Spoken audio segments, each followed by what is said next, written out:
Woodsong, Day 7 of the Iditarod. In and out of the checkpoint, a village named Nikolai. It is very crowded with snowmobiles roaring by and resting teams all around, so I don't stay.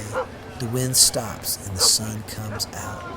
Everything again is steeped in beauty as I run down a river and over some large hills, and we come around a corner in the brush, run up off the river, and there is a bar. In the middle of nowhere, a man suddenly appears and asks me if I want a beer. I say no, I don't drink, and he gives me a soda instead. Oh, it tastes incredibly wonderful, and I drink it down in one long swallow. While I am turned away, he throws 3 more sodas in my sled. It is a very nice thing to do, except I don't see him do it and leave the checkpoint without knowing the sodas are there. They settle on top of my booties in the booty sack, and that night it gets 40 or 50 below, and the cans of soda freeze and burst. The next day it gets warm again. The sodas thaw and run into the cloth booties and refreeze in the cloth. Later that day, Wilson cuts his foot, and I go to get a booty for him and find out they are frozen in a soda slush. I thaw one in my armpit and put it on his foot, and we start off. Wilson smells like soda. If it smells interesting, he thinks, it must taste good. Soon he is running on 3 legs, sucking on his foot, and that's the way I pass a team which is resting, with my leader running on 3 legs, sucking on a foot. The musher just nods and watches Wilson run by. We run all day on a beautiful trail down some long hills into a checkpoint where a beautiful blonde girl hands me a cup of hot chocolate. It is not possible for anything to taste as good as that hot chocolate taste, and I drink it slowly, trying to make it last. I leave the checkpoint in the dark. The land has flattened to long hills like ocean swells, and the wind has died down, and the team runs well through the night while I stand on the back, lost in hallucinations again. This time I see crowds of people cheering for me. Some of them are riding snowmobiles, and some come out of the cabins to wave, and I see their families inside the cabins sitting at tables, and twice I have to move quickly on the sled to keep from being nudged by snowmobiles while they come close to wave to me. None of it is real. Dawn comes, and we are in the interior of Alaska. So different. It is like another planet. No trees, only tundra, and the long, low hills, and the jingle of the dogs' collars, and the whoofing of their breath as they trot as we cover the miles, the long miles across the interior over the Yukon River. It is the end of Day 7. Woodsong, Day 8. It must be the same as going to the moon, crossing the interior of Alaska by dog team. After a time, it seems the team isn't moving, that the country, the tundra, the endless grass and shallow snow are rolling by beneath us, and we are standing still. So unchanging is this country. Flat, gently rolling, it is stultifying. Running through the night to get to the cabin, Wilson has started to do a new thing. He falls over. When it happened, I was worried that something was wrong and ran forward to attend him. I put him on his feet, and his tail wagged, and he was all right, and we took off. In 30 yards, he fell over again. Once more, I put him on his feet, and we set out. Over he goes. Finally, I realized that the boredom is too much, and he is falling asleep while running. I pet him and sit next to him for a time, but he won't sleep to rest, only while we run. So he isn't tired, just bored. And once more, we set off. I watch him with my light and when he starts to weave a bit, I say softly, "Willie," and he awakens and is fine for 40 or so yards.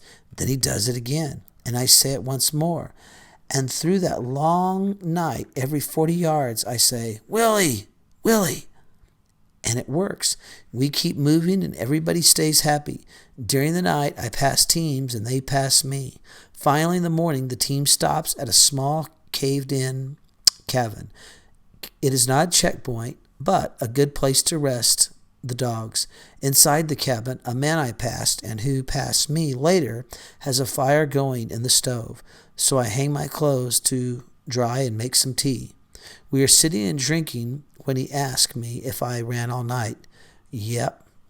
"Twice somebody went past me in the dark," he said, "looking for somebody named Willie. I wonder who that was." I shrugged. "I have no idea. This man has seen me running while Wilson sucked his foot. I thought there was no sense in making it even worse."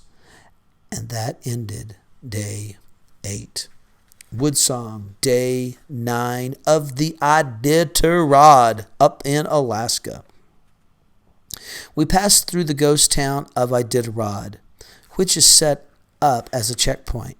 I pull the team alongside the river to rest them under some overhanging willows. The dogs and I are sitting by a fire when a plane lands right next to me and a man gets out.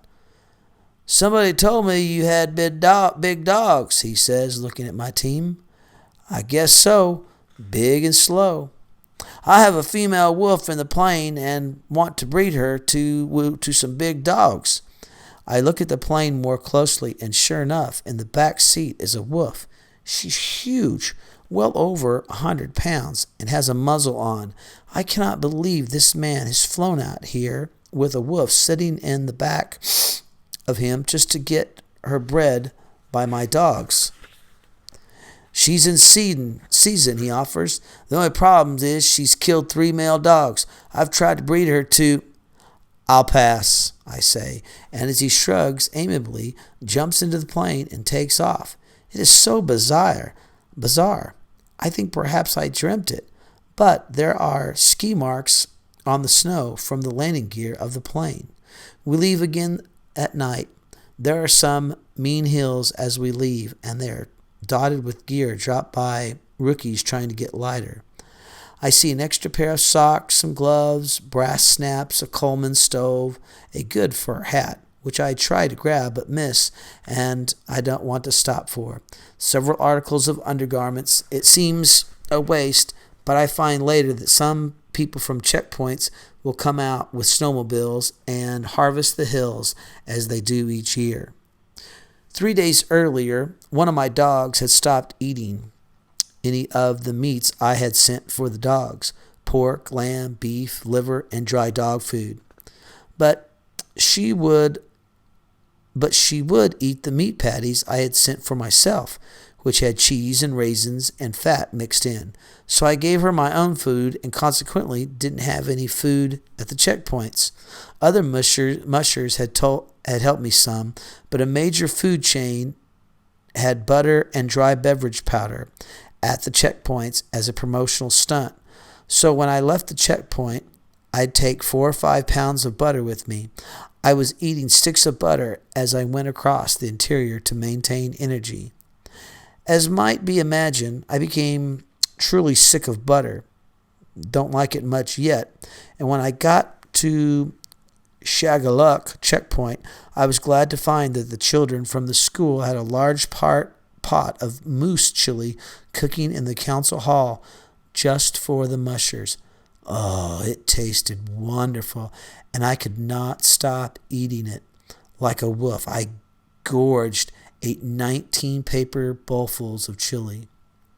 I then start to run up the Yukon River, and inside of 4 hours, I thought I was going to die of gastric distress.